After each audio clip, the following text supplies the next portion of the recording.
दोस्तों, वेदांता लिमिटेड की बात करें तो स्टॉक के अंदर आज काफ़ी ज़्यादा गिरावट देखने को मिली। अब इस गिरावट के पीछे सबसे बड़ी जो रीज़न निकल के आ रही है कि गवर्नमेंट हिंदुस्तान जिंक में 2% की अपनी स्टेक बेच सकते हैं। तो ये एक माहौल जो है इसी वजह से नेगेटिव बना।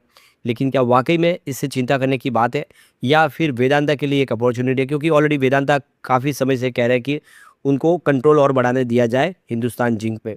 तो क्या यही मौका है वेदांता के लिए? दूसरी तरफ डिविडेंड को लेकर बड़ी अपडेट निकल के आ रही है। आपको ये पता ही होगा कि डिविडेंड का बादशाह कहा जाता है वेदांता को।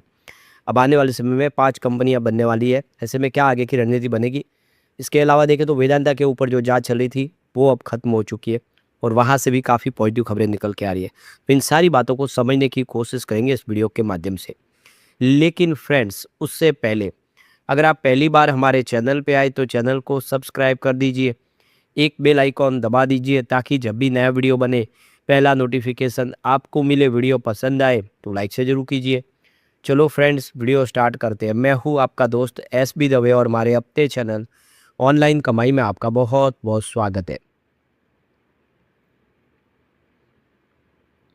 सबसे पहले बीएससी सेंसेक्स की बात, तो आप देखिए 74,263 के स्तर पे आपको क्लोजिंग होती हुई दिखाई देगी, जहाँ पे 0.96% की पॉइंट की गिरावट है। लगभग 100 पॉइंट के आसपास की गिरावट देखने को मिली है बाजार में, जिसका भी असर थोड़ा सा वेदांता पे देखने को मिल रहा है। तो बाजार अभी भी कमजोर, देखिए शुरुआत तो काफ़ी अच्छी हुई थी करीब 300 पॉइंट की तेजी के साथ, और आप देखिए ये तेजी टिक नहीं पाई, वहाँ से गिरावट हो गई और स्टॉक आगे नीचे, बाजार भी दबाव में आ गया। वेदांता लिमिटेड की बात करें तो 315 पर आप देखिए स्टॉक देखने को मिलेगा, जहाँ पे 3.56 पॉइंट की परसेंटेज गिरावट है। तो 3.5% के आसपास की गिरावट देखने को मिल रही है वेदांता। तो शुरुआत पॉजिटिव थी 329 पर, क्लोजिंग कल 327 के आसपास थी, पर यही दिन भर का हाई बना देखे यहाँ से स्टॉक ने गिरना शुरू किया और 312 का लो बना दिया। तो अभी फिलहाल स्टॉक देखिए लगातार कमजोर साबित हो रहा है। पिछले 5-6 ट्रेडिंग सेशन से गिरावट का सिलसिला जारी है, जिसकी वजह से 360 का स्टॉक 312 तक आ गया है। लेकिन इससे पहले दौर भी काफ़ी अच्छे लगा चुका है, 150 से दौड़ना शुरू हुआ था स्टॉक।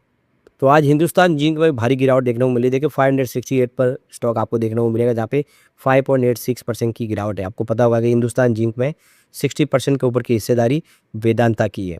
तो वेदांता एक तरह से इसमें प्रमोटर है। तो सुबह शुरुआत तो पॉजिटिव थी 605 पर, लेकिन जैसे खबर निकल कर आएगी गवर्नमेंट यहाँ पे 2% की अपनी स्टेक बेचेगी, माहौल बिगाड़ दिया और ये 564 तक आ गया है। अब देखिए 733 का 52 वीक का हाई बना हुआ, लो है 413 का। तो स्टॉक अगर आप देखेंगे तो अभी फिलहाल अपने 52 वीक के लो और हाई के बीच में आता हुआ दिखाई देगा। तो सरकार के एक फैसले ने यहाँ पे भारी गिरावट का माहौल बना दिया। तो आज जो अपडेट निकल कर आई, देखे देश की सबसे बड़ी चांदी उत्पादक कंपनी है हिंदुस्तान जिंक, और शेयर में भारी गिरावट, क्योंकि रिपोर्ट में दावा किया गया है कि सरकार इस कंपनी में अपनी 2% की हिस्सेदारी यानी करीब 5,000 करोड़ रुपीज़ की हिस्सेदारी बेचने की योजना बना रही है। 31 मार्च 2026 तक कंपनी के शेयर होल्डिंग पैटर्न के आंकड़ों के मुताबिक केंद्र सरकार की हिस्सेदारी लगभग 28% है और सबसे ज़्यादा हिस्सेदारी 61% अनिल अग्रवाल के पास है वेदांता के अंदर। तो अब सरकार यहाँ पे अपनी 2% की हिस्सेदारी बेचने की प्लानिंग बना रही है। तो सरकार यहाँ पे देख सको कि अपनी हिस्सेदारी बेचना चाहती है। तो सवाल ये निकल के आता है कि हिस्सेदारी बेचने से नुकसान क्या होगा? तो सरकार यहाँ पे, सरकार को तो फंड मिलेगा, लेकिन वेदांता यहाँ पे ये हिस्सेदारी खरीद सकते हैं, क्योंकि वेदांता अब खुद कह रहे हैं कि उनको अपनी स्टेक बढ़ानी है। 100% की उनकी कंट्रोल चाहिए सरकार के पास से। तो अब 2% हिस्सेदारी खरीदने का मौका आ गया वेदांता के लिए। तो एक अच्छी अपॉर्चुनिटी समय वेदांता के लिए है ये। तो पिछले सप्ताह सरकार ने कोल इंडिया में 2% की हिस्सेदारी बेचकर $531 मिलियन जुटाए। इसी सप्ताह एनएचपीसी में 6% की हिस्सेदारी बेचकर सरकार ने $450 मिलियन जुटाए। अब सरकार हिंदुस्तान जिंक और एलआईसी में हिस्सेदारी बेचने की तैयारी कर रही है। हिंदुस्तान जिंक के शेयरों में भी देखें तो 9% से ज़्यादा और एक महीने में 6% की गिरावट ऑलरेडी आ चुकी है। तो 2026 में अब तक 6% की गिरावट देखने को मिली है। तो साल भर में देखें तो 17% की तेज़ी बनी है स्टॉक के अंदर। तो अब एक देख सकते हो सरकार अपनी हिस्सेदारी बेचना है। सरकार को फंड की आवश्यकता है, बहुत सारी समय प्रॉब्लम चल रही है, ग्लोबल रीजन देखें तो बाजार के फेवर में नहीं है। तो सरकार यहाँ से कुछ फंड रेज कर रही है, लेकिन सबसे बड़ी बात है कि ये हिंदुस्तान जिंक के अंदर जो हिस्सेदारी बेच रही है सरकार 2% की, ये एक अपॉर्चुनिटी है वेदांता के लिए। काफ़ी समय से वो अपनी स्टेक बढ़ाना चाहते हैं, तो इस बहाने वो 2% की स्टेक अपनी बढ़ा सकते हैं, अपना कंट्रोल पावर और बढ़ा सकते हैं। तो एक अच्छी मौके की बात है। तो यहाँ पे आप देखो कि वेदांता के ऊपर जो ईडी की कार्रवाई थी वो खत्म हो चुकी है। 1 जून से शुरू हुई थी, 3 जून तक ये कार्रवाई चली, और इसमें आप देखें कंपनी के जो दिल्ली, मुंबई और उदयपुर में जो इनके ऑफिस वगैरह है, वहाँ पे सब जगह पे सर्च की गई थी ईडी की तरफ से। तो वेदांता का कहना है कि उनके ऊपर किसी प्रकार की कोई पेनल्टी नहीं लगाई गई है, कोई भी उनके ऊपर रिस्ट्रिक्शन नहीं लगाया गया है। यानी ये जो पूरी जांच चली है उसमें वेदांता को किसी भी प्रकार का कोई भी फ़िलहाल झटका नहीं लगा है। तो डॉक्यूमेंट सारे जो चाहिए थे उनको दिए गए, इन्फॉर्मेशन उनको प्रोवाइड की गई है। तो ईडी को देख सकते हो कि एक सैटिस्फैक्शन हुआ है, जो भी उनको चाहिए थी जाँच के लिए वो सारा हमने प्रोवाइड कर दिया है और फिलहाल ईडी की तरफ से हमारे खिलाफ कोई भी कार्रवाई नहीं की गई है। तो एक तरह से देखें तो ये वेदांता के लिए राहत भरी खबर है। अब यहाँ पे देखिए वेदांता लिमिटेड जो अब 5 हिस्सों में कंपनी बढ़ जाएगी। देखिए एक कंपनी ऑलरेडी है, 4 कंपनियाँ नई बाज़ार में लिस्ट होगी, यानी 5 कंपनियाँ बन जाएगी। तो अब देखिए हाईली डिविडेंड पे आउट कंपनियाँ गिनी जाती है वेदांता को। अब ये डिविडेंड किस तरह से शेयर होल्डर को मिलेगा?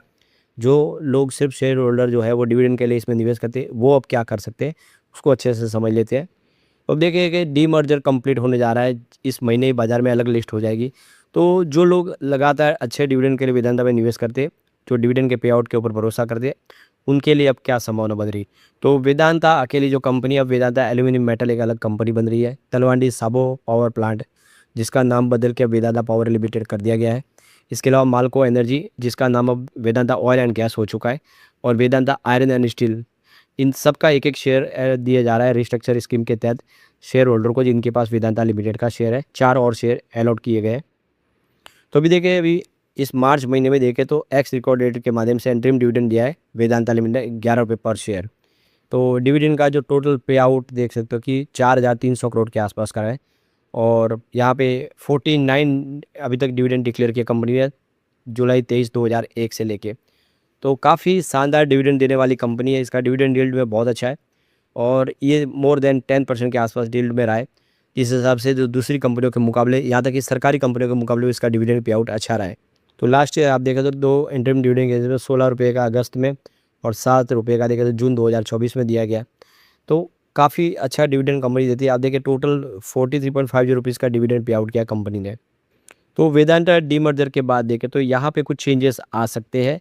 जो डिविडेंड पे आउट है उसमें बदलाव देखने को मिल सकता है। हिंदुस्तान जिंक जो इसका इंटरनेशनल मेटल का बिजनेस है, उसमें उसके जो हेड है सनी अग्रवाल, जो fundamental research analyst SBI securities के, उनका कहना है कि यहाँ पे आने वाले समय में देखो जो डिविडेंड का पे आउट है वो तो रहेगा ही, लेकिन इसमें कुछ बदलाव देखने को मिल सकते हैं। तो उनके हिसाब से हिंदुस्तान जिंक का जो डिविडेंड पे आउट का जो स्ट्रक्चर है वो थोड़ा कमज़ोर हो सकता है, यानी जितना डिविडेंड पहले कंपनी दे उतना नहीं देगी ऐसा लग रहा है। तो यहाँ पे एक्सपर्ट का कहना है कि जो कंपनी का जो मेटल बिजनेस है उसमें हाई पे आउट मिल सकता है, जो कमोडिटी प्राइस का फ़ायदा देखने से डिविडेंड अच्छा मिल सकता है। तो ये हर्षल दसानी है जो बिजनेस हेड इन्वेस्ट ईएमएस के, उनका कहना है कि ऑयल और गैस सेगमेंट देखें तो ये मोर कंजर्वेटिव दिखाई दे रहा है, और जिसमें जो पॉलिसीज़ वगैरह का असर, जिससे देख सकते हो कि इतना ज़्यादा आपको डिविडेंड नहीं मिल पाएगा जितना मेटल सेक्टर दे सकता है। एल्यूमिनियम देखें तो यहाँ पे भी नियर टर्म में अच्छा खासा डिविडेंड प्राप्त हो सकता है। तो बिजनेस जो है ये जितने मेटल के हैं वो आने वाले समय बेहतर करेंगे। इसमें 5 हिस्सों में बँटने के बाद जो डिविडेंड हाई मिलेगा वो मेटल इंडेक्स से ही मिल सकता है, मेटल शेयरों से मिल सकता है। तो आने वाले में हर कंपनी का अपना सेपरेट कैश फ्लो होगा अपना, आप देख सकते हो कि इसके अलावा अपना सेपरेट बैलेंस शीट होगा। उसके हिसाब से वो उसका अपना इन्वेस्टर के हिसाब से क्या खर्च करना है, कहाँ पे बचत करनी है, कहाँ पे निवेश करना है, वो सब चीज़ें देख के उसके बाद में कैश फ्लो कितना जनरेट हो रहा है उसके हिसाब से कितना डेट है वो सब देख के डिविडेंड पे आउट किया जाएगा। तो डिविडेंड में आने वाले बदलाव देखने को मिलेगा ज़रूर। तो जो डिविडेंड को ध्यान में रख के निवेश करते हैं उनको क्या करना चाहिए? तो फिलहाल आप देख सकते हो कि आने वाले समय देखें तो किस तरह से इनका रणनीति रहता है लिस्टिंग के बाद। आप उनकी जो बिजनेस की मॉडल को देख के अपना जो है पोर्टफोलियो चेंज कर सकते हैं। अगर आप डिविडेंड नहीं लेना चाहते तो जिस सेक्टर में अच्छा डिविडेंड मिले वहाँ पे आप निवेश को बढ़ा सकते हैं। फिलहाल थोड़ा वेट करना चाहिए। लेकिन फ्रेंड्स, कोई भी इन्वेस्टमेंट करने से पहले अपने फाइनेंशियल एडवाइजर से एडवाइस ले लें या अपना खुद का रिसर्च करें, क्योंकि मैंने वीडियो आपके एजुकेशनल पर्पज़ के लिए ही बनाया। वीडियो पसंद आए तो लाइक से जरूर कीजिए और चैनल को सब्सक्राइब कर दीजिए। Thank you friends.